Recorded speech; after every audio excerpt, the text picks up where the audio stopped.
This podcast is for informational purposes only and should not be considered legal, health, tax, professional advice. We are not responsible for any losses, damages, or liabilities that may arise from the use of this podcast. This podcast is not intended to replace professional medical advice. The views expressed in this podcast may not be those of the host or the management.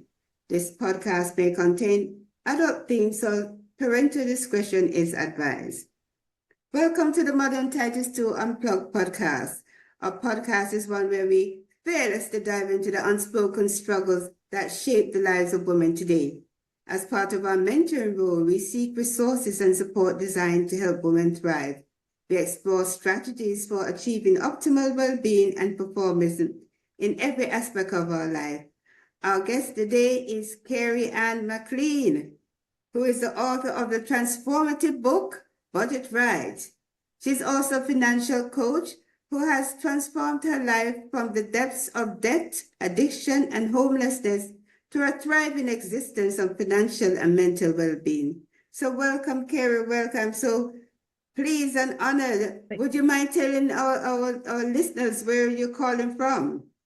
Yes, I'm all the way from Australia. So this is my very first interview with America, and I'm absolutely honored and thrilled to be here today. So thank you. Right. So isn't technology a wonderful thing? You can be all the way in Australia there.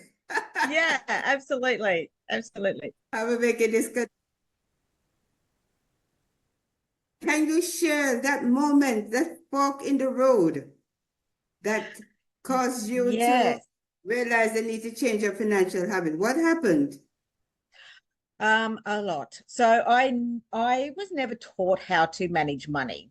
So I didn't care about it. I lived for the moment, and I was constantly in debt.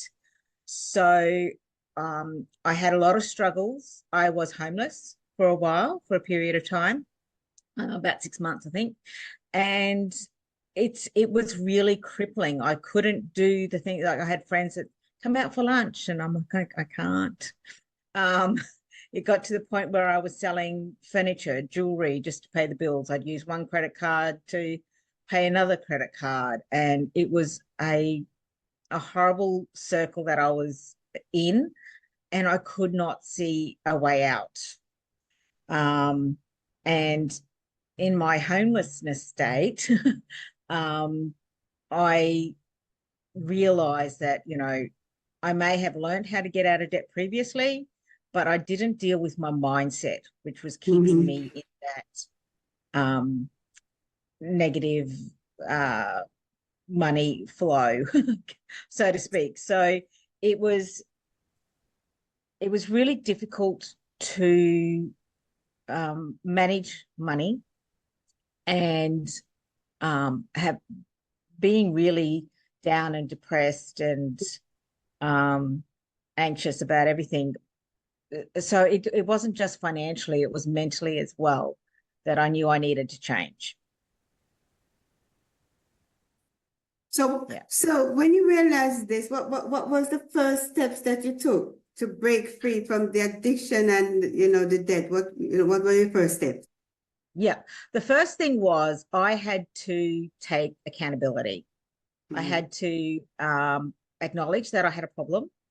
I had to, even though I didn't learn about money, I couldn't blame other people for not teaching me. I'm an adult now, so I need to take responsibility, take accountability, and look for ways to get out of debt and my addictions. That's something you mentioned before. I didn't mention it, but I did have gambling and alcohol addictions as well, which didn't help the financial thing. So obviously seeking help, and because of my faith in Jesus, I really pressed in to godly wisdom from a multitude of people. I'd watch YouTube videos and everything like that on what they were saying about money.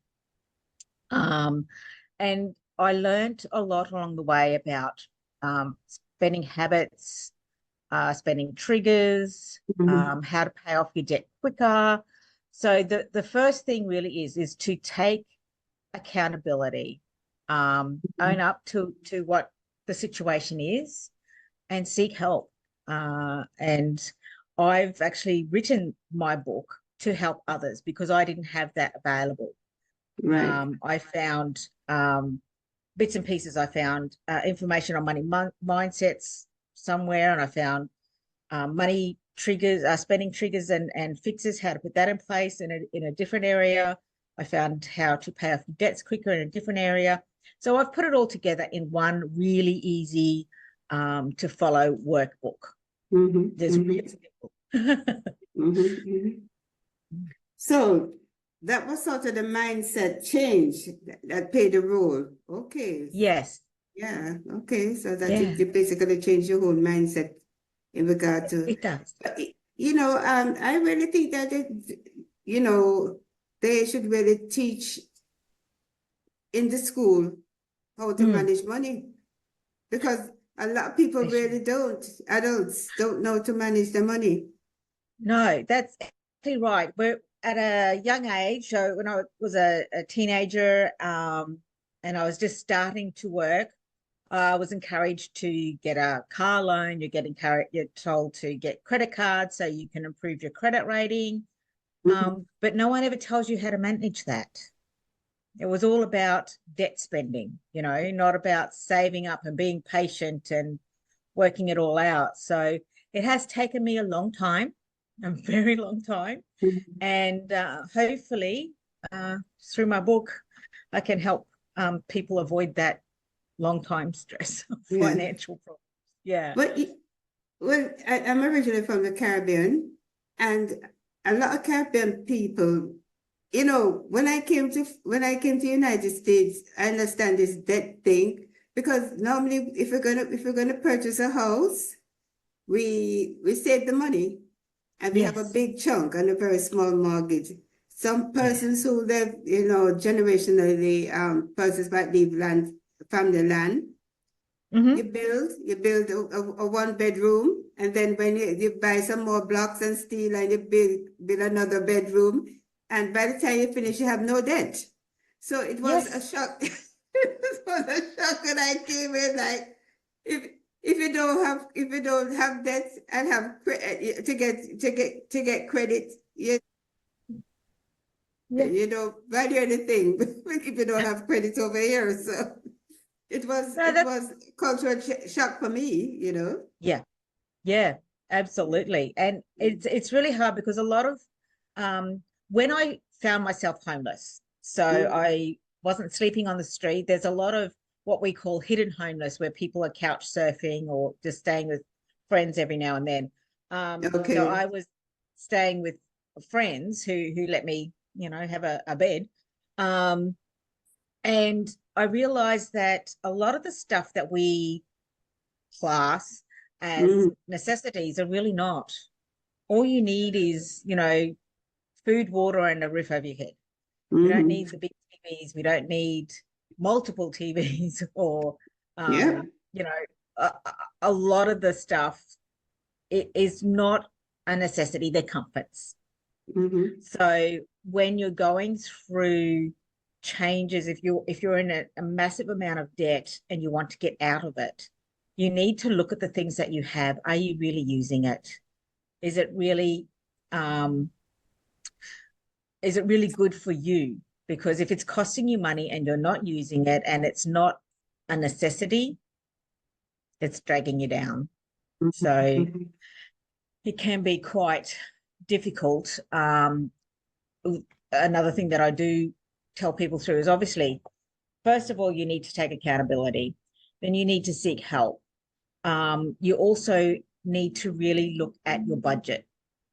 So I have a budget spreadsheet. I was going to say program, but it's not really a program, but a budget spreadsheet through Excel that people can access online. And I've also got a manual one in the book if people don't have access to Excel. But it's really important to understand everything that you've committed to spending your money on. So I have a huge, extensive list of what people spend their money on, their expenses. And I've broken them down into multiple different categories. But, you know, this is even including buying your lunches out, buying coffees, you know, spending money on subscriptions, TV subscriptions, or streaming subscriptions, all that type of thing. And you need to sort of work out exactly what is working for you, what you need. There is this a little question I like to ask everybody is, what does it take to blow $10,000 a year? And that is spending $27.40 a day on miscellaneous things. Mm-hmm. And a lot of people just like, I'll buy my coffee, I'll buy lunch, I'll do this, I'll do that. But they're not understanding their cash flow, and they're not really looking at their budget to sort of, you know, what's working and what's not. So those are some of the spending triggers that we're not aware of. Is that fall in the category? They do. So spending triggers, they're things that set your emotions high. And it's like, I'm going to go shopping because I'm sad and angry and depressed. Oh, you know, you might have an argument with a family friend, or something might not be right at work and it really upsets you. And so you go shopping to buy yourself, you know, some comfort. But when you identify what that trigger is that makes you want to go and spend money, you can write it down and then put a fixer in place. So in my book, I have this little page that you can do all this. It's a lot of fun activities along the way. So you can say, you know, you have a bad day at work. That's a trigger. So you've identified that. So what you can do is put in your fixer. Instead of going shopping, you can go visit a friend, or, you know, go journal, go to your favorite place that you like to go to. And what this does is allows you to identify your trigger, and then you know you've got a fixer in place. So it's like, okay, I'm triggered, I'm going to do this instead of shopping. So it's just planning out, because we all get triggered, you know, any type of, yeah. It's that is why I like to go shopping on my own. I don't like shopping with groups of people. No. Yeah. Because sometimes they coerce you to buy stuff that you never want. Oh, it will look nice on you. You need to buy it. You know, oh, this top that you had, that would look nice with it, you know. And I don't need it. I've already got a button for the top. I've already. So exactly. It's true. It's true. Exactly.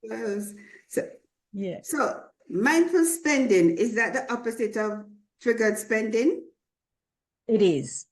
So right. Mindful spending, it sounds very time consuming, and one thing that I have as well is depression. I deal with depression.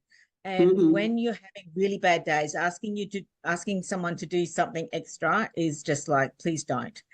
However, you do need to work through this. So if you're like me and you're depressed and you're having a really bad day, mindful spending is not a good process for you at that particular moment. Just when you're that down, just don't spend. Okay. But sorry, I missed that. I couldn't hear that. What is the definition? How would one define mindful spending? Mindful spending, yes. So with mindful spending, you need to ask yourself some questions. So you're putting into practice specific thoughts about your spending. So say you've got, I'm just going to use an example, all right? So say you've got $100 that you're going to spend on clothes. You would ask yourself a few questions. Is this in my budget? And if it is, great. How long did I have to work to pay for this? So that puts an extra notch up on the value of what you're spending your money on. Is this going to increase in value? So if you're um,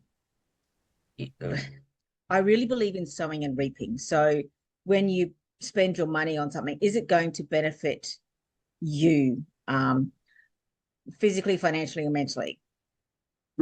I have a list of so many different questions that you would ask yourself, and just really put into perspective, this money that I'm about to spend, is this the right way to spend this money? Can I be doing something else with it? Do I have a debt that needs to be paid off? Do I have, like you mentioned before, shopping with your friends, and it's like, oh, you've got this top and it'll look really good for you, but you've already got enough tops. Exactly. Yeah, I'm not telling people to, so you can be frugal, but don't be miserly. So, you can still go and buy clothes and everything like that. That's, I'm not saying not to, but you do need to be mindful and really consider, is what I'm about to spend my money on really worth it? Is it a necessity? And you just spend a few moments asking yourself a list of questions, which, as you move forward, like at first, when you start mindful spending, it seems like, oh, I'm standing here for 10 minutes trying to work out whether I'm spending my money. But as you work through this process, it becomes second nature. And you'll notice that when you go to spend your money, it's like, okay, do I really need this? No, I don't. No, another day. Yeah. But I know for me, I like to take a shopping list when I'm going to shop. First of all, I don't forget things. Second thing is that I don't buy things that are already in the cupboard, and then Yes, I have and third thing, absolutely. and things that's not on the list. You start to think, I only have this amount of things that I'm supposed to be coming out here. Do I really need to buy that thing that I have on sale? And you're supposed to buy 3 and you get 4, all that nonsense. Just buy the one, Exactly. because I'm not going to use the other 3 for now anyhow. It's going to stay there and stay there and stay there. And sometimes Yep. you toss it because it gets stale dated and so. Absolutely. Absolutely. And that's one of the things that I spoke to in my last podcast as well, because we were talking about here in Australia. I don't know what it's like in America, but here in Australia, there was a statistic recently released that out of the food being thrown out each year, discarded, it costs Australian households between 2,000 to 2,500 a year that they throw food out, and 80% of it is still edible. So if people are spending $250 a week on groceries and they're going to throw out $50 worth of it, that's not a good thing. So like you say, when you go shopping, you write your list, you make sure, what have you got in your cupboard, and don't buy any more. You only need to buy what you're going to use. So I really think it's important as well that if people go through their pantries right now after listening to this podcast, meal prep around what you have. Because, you may have a lot of food there that's just going to waste or going to be out of date soon. And yet a lot of people still go and buy new things all the time. So you're getting more and more stacked up in your pantry and you're not actually using that money wisely. This is, again, mindful spending and sowing and reaping. So if you're spending, say, $200 a week on groceries as a family, but you're not eating all of that, that food needs to nourish your body. But if you're going to throw it out, you're actually sowing into garbage. But I think there's a saying that said the most expensive food is the one that you waste, you throw out. That's the most Yes. Yeah. expensive. Yeah, absolutely. Yeah, really true. So what strategies do you use to create, new healthy spending habits? What strategies do you have in your book that you can share with Yeah, us to for new teach? spending habits. So obviously I've got a page of a list of questions to ask yourself before you spend your money. Obviously, what I do is with the budget, I break it down. You put in your income, then you put in all your expenses. Now, you really need to understand your cash flow. So with the strategies of spending better, it's mindful spending, understanding your cash flow, exactly what you've got. And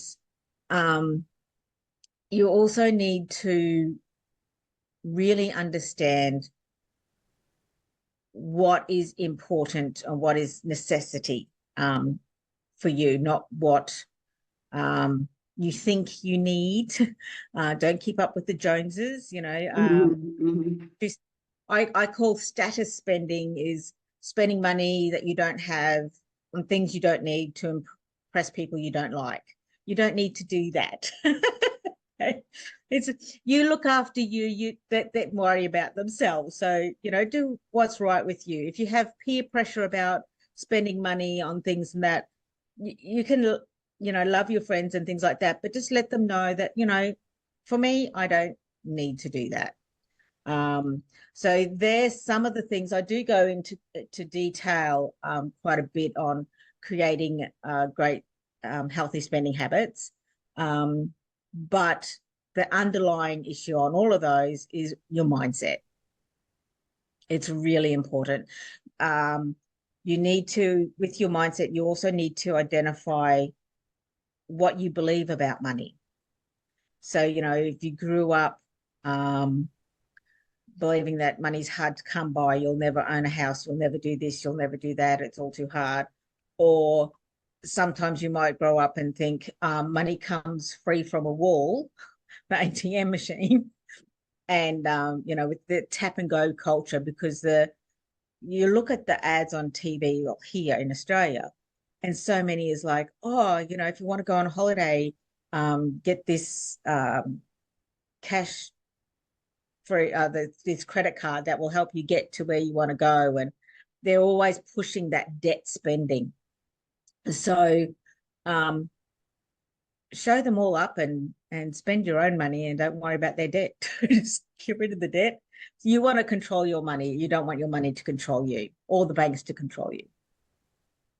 But I have accounting background. I have a master's in accounting, so I understand some of the things that you're saying. And what I do and what I teach my children to do and my grandchildren to do is make a budget. Because if you have X amount and you spend Y plus X plus 2, you're going to be in debt. Exactly. So how my budget spreadsheet works is you enter your income, then you enter your expenses. Now, in Australia, a lot of people work on, with the money that you get, you split it into 50, 30, 20%. Okay. That has been going on for 20, 30 years or whatever. But what I have done in my specific budget, which I found was really, really helpful, is once you put your income in, it will automatically split your cash flow into 70% and then 10%, 10%, 10%. And how that money is allocated is 10% is for your nest egg. So 10% of that you just put aside. I'm not a financial advisor. I'm I help you with budgeting and everything like that. But to invest money, you would need to see a reputable financial advisor. But that 10% is for your nest egg. Then 10% is for giving. And 10% is what I call your splash cash. So that's your money. You can go do whatever you want with it. You can go and buy your clothes, you can buy your lunches if you want. You can use that to have a date night or anything like that. So that's your splash cash every week. And 70% is what you have to spend on your expenses, your bills, anything that you want to save up for, like a house deposit, a car, a holiday, you pop all that aside.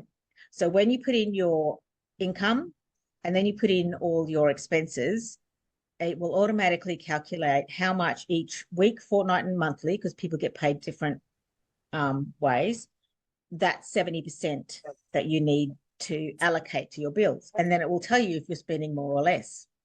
So you need to obviously spend less than your 70%, not more.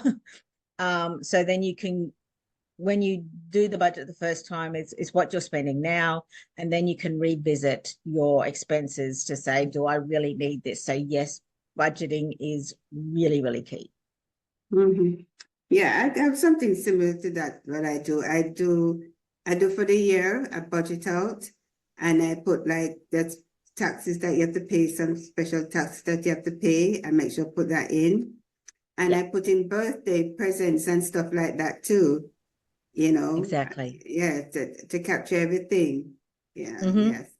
Yeah. And yeah. So, yeah, because in all my expenses, I have that Christmas gifts, birthday gifts, you know, holidays, and yeah, you know, your bus fares, trains, motor vehicle, everything that I can think of is in there. I have actually left extra spaces if I have forgotten something, but it is quite an extensive list, and it lets people think about exactly what they're spending their money on as well. And I so we bought up subscription. The other day I saw something on my bill and I'm saying I think it was BT. And I'm saying, why am I paying for BT? I don't Yeah. it. So I decided this weekend I'm going to go through all my accounts and see, you know, these little $7 and $30, they add up, you know?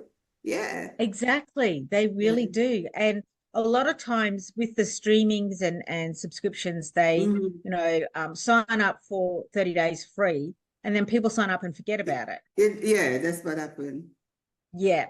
So what another fun activity to do is get 3 months of your bank statements, because I do tell people to, a lot of businesses reconcile their banks. So I'm not asking everybody to do it that way, but I would like, or I encourage everybody to get their bank statements, get a couple of different colored highlighters, and just highlight things that they know are their bills, their entertainment, their highlight anything that they don't recognize. Because if you do this as soon as your statement comes out, or you check it weekly and everything like that, you can jump on top of it quickly, rather than a year down the track realize you're paying for something that you didn't really want to pay for. Yeah. I know my account is normally balanced every month. I do that. And I can give you something that happened to me. I got my account and there was like $760 in my account, and I'm like, where on earth did this $760 come from? And I looked at it and I'm like, but this is like, you know, when you get your with somebody's salary, it has a different label to it, like, so you know that it's not a regular deposit. It's like it came through ACH, which is the automated system to deposit money, salaries to account. So I looked at it and I called the bank and I said, this money isn't mine. I don't know where it come from. I just said, well, you know, it has your account number, blah, blah, blah. And I'm like, take it out. I don't want it. It's not mine. I just said, okay, we can do reverse. Okay, good.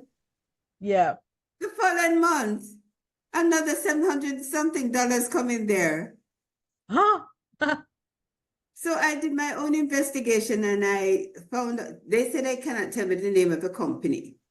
Yes. You know, they can't tell me, but I did some stuff and I realized it's a particular company, and I called them and said, I have somebody's salary that keeps on coming to my account. I reversed out the first one and now there's another there, you know.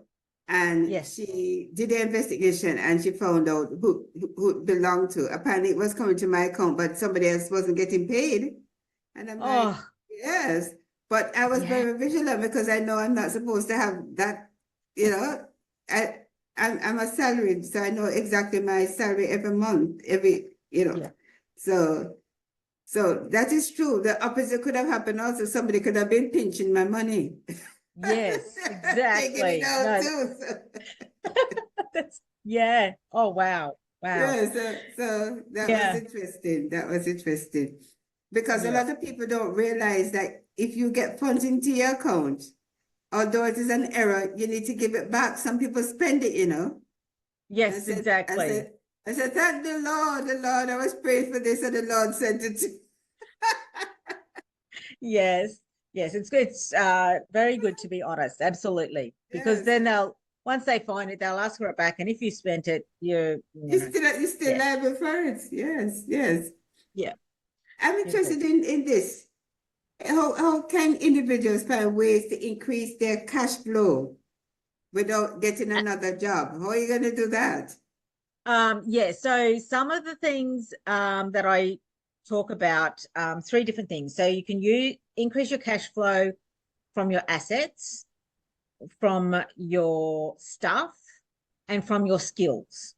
So with your assets, if you've got any assets, like a spare bedroom, you can rent that out. Oh, I see Yeah. what you mean. Yeah. If you've got a car that you don't use, some people rent them out as well. Um, you can do a lot of things. I'm just trying to think because I don't have my book in front of me, which is really bad.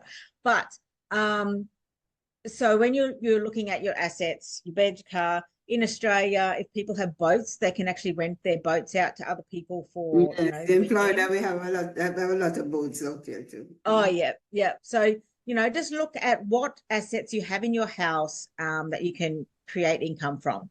There's Airbnbs. I don't know, like if you have a caravan in the backyard, you could rent that out, that type of thing. So just Yeah, your they have it, but assets. it's illegal. The Oh, people do, okay. but it's illegal. Yeah, as long as That's it's legal, we promote legal, okay? Um, with, with your stuff, have a look uh-huh. around the house of what you've got. Mm-hmm. Now, a lot of people have clothes in their wardrobe still with Mm-hmm. tags on them. They have Yeah. never worn. Sell it. Mm-hmm. And when you sell it, don't go and spend the money. Go and put it off on your debt. Right. Or, if you don't have any debt, great. Um, invest or whatever. So people have clothes that they can sell. If you've got two fridges, so when we're talking about our food and eating, you know, not wasting food, I don't think a lot of people need a second fridge. They probably have like a beer fridge or something like that. I don't know. But I have two if fridge. you have two fridge, sorry, but like you know, just use what you have. If you're not using it and it's plugged in, it's costing you money. If you have a second car or motorbike or something or boat that you don't use and you're not going to rent them out, um, it's costing you money in registration and insurance and Mm-hmm. whatever. So have a look around your house, look at the stuff that you don't Right. use that is not of like emotional value. What do you call sentimental value? Um, that you can then sell to increase your cash flow, which will decrease your debt. Another thing is your skills, and it's sort Mm-hmm. of like a second job, but we have a thing over here called like Air Tasker where people can go online and I want someone to mow my lawn, or I need a housekeeper, like Yeah, we have that. We have that over here. Mm-hmm. yeah, beautiful. So have a look at the skills that you have. If you're um if you can do tutoring, you can teach music, you can whatever your Our talent skill or set is, skill yeah. is, yeah. um Make that work for you. It doesn't have to be a full-time job. You can help people build websites, or just have a look at your skills. If you think, oh, I don't have any skills, that's not true. Everyone has skills. You might just be hard on yourself. So ask your friends and family, um, What you're think good about at. what Yeah. you're They will really tell good you. at and you're really passionate about. Yeah. Mhm. And it could be, doing art and making crafty things to sell at the markets. Right. Yeah. So, what advice do you give someone who's setting up to the saving? What advice you have about giving setting realistic goals? Yes. So what I recommend is when you're going through your budget, and that Mm-hmm. 70% tells you how much to keep each week, fortnight, or monthly. So when you've got a savings goal, say for argument's sake, you want to go on a holiday. So you work out where you want to go, all the costs involved. So you've got your travel, accommodation, Mm-hmm. spending money. Do you need extra clothing for the weather that where you're going to? Are there visas? Are there vaccinations that you need Mm-hmm. to have? Any medication you need? Calculate exactly how much in total that you need. Mm-hmm. Then work out the timeline for when that holiday is or when things need to be paid by, Mm-hmm. and then break it down into sections. So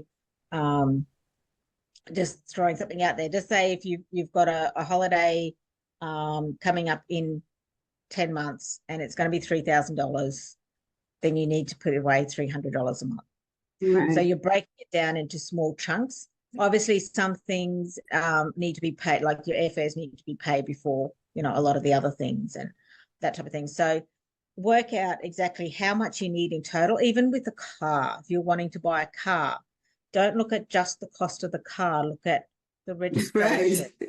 the insurance, Insurance. how much fuel you're going to need. If you have a year's costs involved, work out to save all of that. It's not just, oh, the car's going to cost, this much. There's a lot more expenses to a car than just the actual vehicle. So Yeah. Yes. work it out, work out how I'm, much time you have and break it down into small chunks. I'm glad you said that because my granddaughter recently became a driver and she was, oh, I need a car, I need a car, I need a car. And I'm like, okay. And she got, Yeah. one fancy car. So I said, hold on, you remember this thing, doesn't run like on water? It needs gas. Yes. Yes. It has to be maintained. Yeah, So, absolutely. And yeah, it's there's so much involved, with that as yeah. well. And even tolls and parking that you've got to pay for. And Exactly. These things add up. And I yeah, just you have to get it serviced because even if it's under warranty still, there are some things that the warranty doesn't cover. It doesn't cover your tire. You have to exactly. take out those tires and the Hmm. brakes and all the rest of stuff that Oh doesn't yeah, cover. And those yeah, add up. absolutely. And when you're going for your first car, you don't need the brand new fancy cars. This is that like the status spending I was saying before. My first car was a Fiat 128. It looked like it was white. It looked like a fridge on wheels. It was just square, and it didn't have like it was very very basic. It was secondhand, but it got me from A to B, and I looked after it. Yes. I remember my mum wouldn't let me drive until I learned how to change a tire myself, so I had to learn to do that. But yeah, it's once you understand what your cash flow is, what you have available to you, then you can work out what vehicle type that you can get. And, Yeah. you can work towards that really nice car that you want if you don't have the cash flow to do it straight away. You're talking about young people. These young people, I remember mine was a VW Bug. That was my first car. It cost me $10,000 when I bought Yeah. it. But these kids, they don't want anything. They want what they want. They want Mercedes, they want Yeah. status as, they don't want to, Status. they don't want to start at the bottom. Yeah. So So if anyway. they save and they buy what they can afford, they'll be ahead of the rest because they're not buying in debt. They're buying with their own cash flow, and And that's a really good way to be. They're making really good choices early. Well, the problem is, as I said, these things need to be taught in the school, because They do. how I achieve whatever I achieve. I said, you need to just save for it. Because what they don't understand is that the interest rate, the interest is taken first before the principal. So you're Yes, paying 4 or 5 years, you're paying the interest. You don't touch the principal yet. exactly. So, and also buying a car in debt. So a car decreases in value as soon as you drive it Absolutely, off the lot. depreciates. As it drive off the Yeah, lot, it depreciates. You yeah. can't set it back. Most of the No, time, the cars, when the cars are upside down meaning that it values, you owe more than what the car values. absolutely. So, Yes, you need to yeah, consider these things.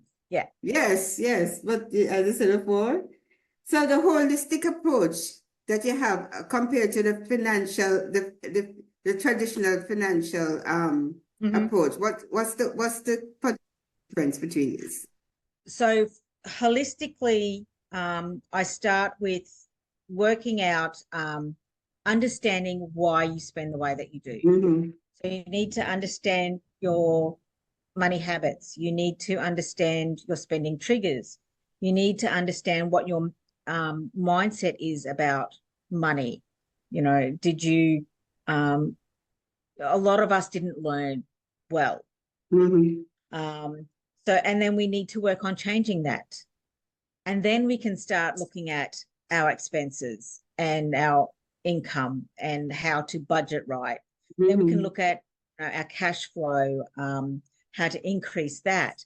And we can look at, this is all the things that I cover in the book. And then looking at ways to pay off your debts quicker using your cash flow.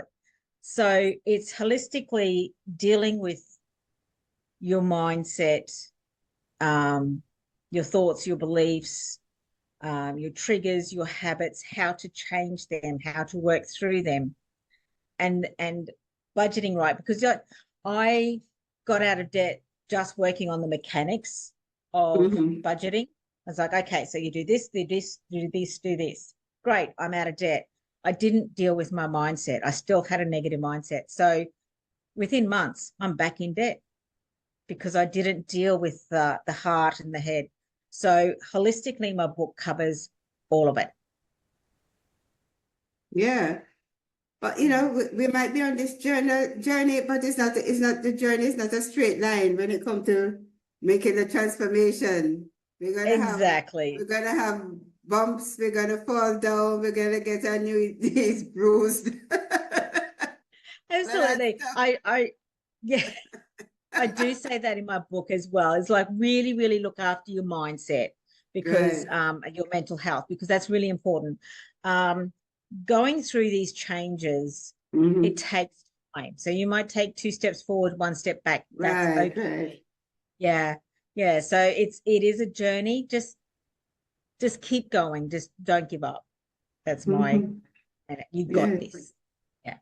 So how do you hope budget rights will empower others to take control? What is the expectation from you to From my empower book. people? Yeah. Yeah. I would love it for people to be set free from the Mm-hmm. bondage of debt. Mm-hmm. Um, you know, we're not called to be under, have debt control us, we're the head, The not Bible tail. doesn't say that. They say that That's we ex are supposed we are supposed to be lending people money. We're supposed to be the ones who are, have the Yes, wealth. The wealth is not in heaven. absolutely. The wealth is right here for us to enjoy. Absolutely. And so what I hope to achieve from this is from someone who's I've gone through addictions and I have that addictive nature from gambling and alcohol and just also I was addicted to buying clothes at one point. Just Mm-hmm. um, my hope with this book is that they can see there is a way out. They Mm-hmm. can and they will get out of the debt stronghold, Right. and that they can go and educate others Let's teach everybody how, to manage money correctly, the sowing and reaping correctly, and just really having that freedom to live the life that God led us to be. So Right. yeah. Do you have any part of it that speaks to persons who are getting ready to go into retirement? Because go ahead. I think that no, I don't in this book. However, I do have plans for more books. Yeah, I think you should do something like that, because a lot of people are in retirement just have to come up because they're not managing. It is. That is another avenue. It's not covered in my book. I do say, when you break down your money, your 10% is for your nest egg. And if you're starting later in life, you may think, I won't have much of a nest egg, but you'll be 100% better off than if you did nothing. So I am actually speaking to another lady who's really working towards retirement, and hopefully collectively together we can get another book for that.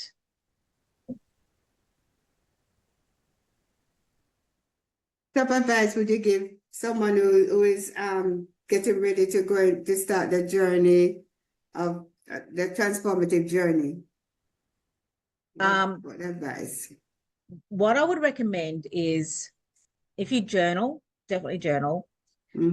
Be accountable to someone. Find that one person that you can trust. You don't need to tell them all your financial details, but just have someone that you can check in with, that they can just say, hey, how are you doing? Because it is an emotional process, and it can take a lot out of you.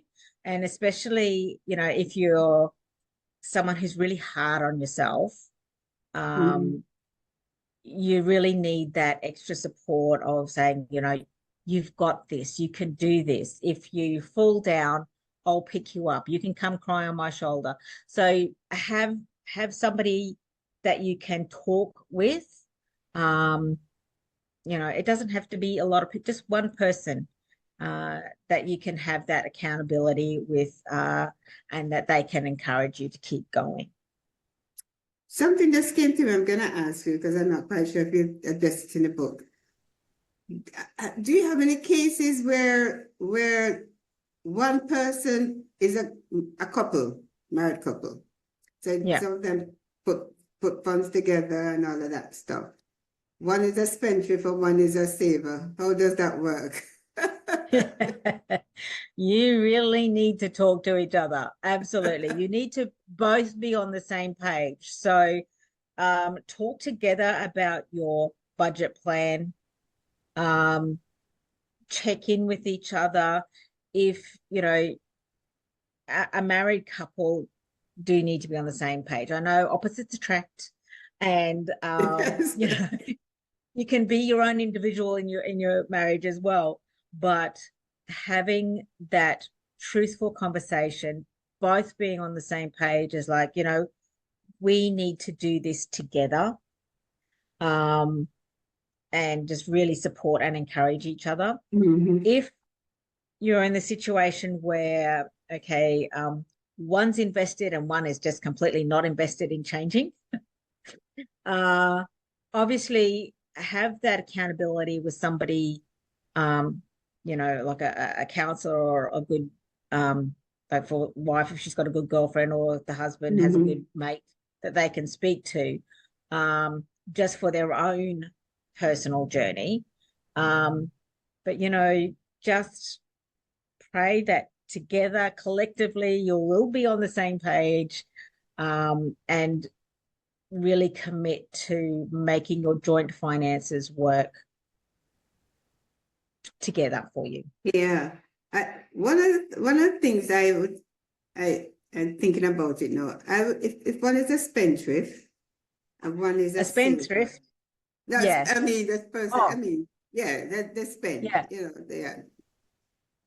I would think they probably should get a account that deals with just the house stuff, things that they have to pay together, and keep your savings separate. I wouldn't be commingling. Yeah, you could do that as well. Absolutely. It's like, okay, the household needs this. So Yeah. collectively, this goes into the joint account. Otherwise, we've got our own savings accounts, and Yeah. one can You just can spend save. yours. Yeah, absolutely. Absolutely. Yeah, It's been fun, Kerry Ann. It's really been it fun. has. It's been an absolute pleasure having you on the show today. Your story is Thank not you. just only inspiring, but it's a testament of the power of determination and the right Yeah. financial mindsets. So we thank you so much for being Thank you, our Lorna. guest. Would you tell the listeners how to get in touch with you? They want to get in touch with you, and also about how to get your book. Absolutely. Well, being in Australia, I have a website which is budgetright.com.au. So budget and RIGHT, budgetright.com.au. Now, my book is Budget Right, Eliminate Debt and Improve Your Financial and Mental Well-Being. And it is available on Amazon, and I have seen it on so many American book websites. So you can get it from there. Being in Australia, though, if you want my Excel spreadsheet, go to my website that I mentioned before, budgetright.com.au. You can go in and purchase the spreadsheet and use the code BR spreadsheet, and that will give it to you for free. Okay. What you can do is send me an email with all of that, Yes. and I'll put it in the podcast notes. Okay, Persons beautiful. who want it, they can. Yeah, that's fine. Yeah, absolutely. Thank you so much. The pleasure was totally mine, and it was really fun. I really appreciate you. Thank you so much. Thank you. All right. No worries. Thanks, everybody.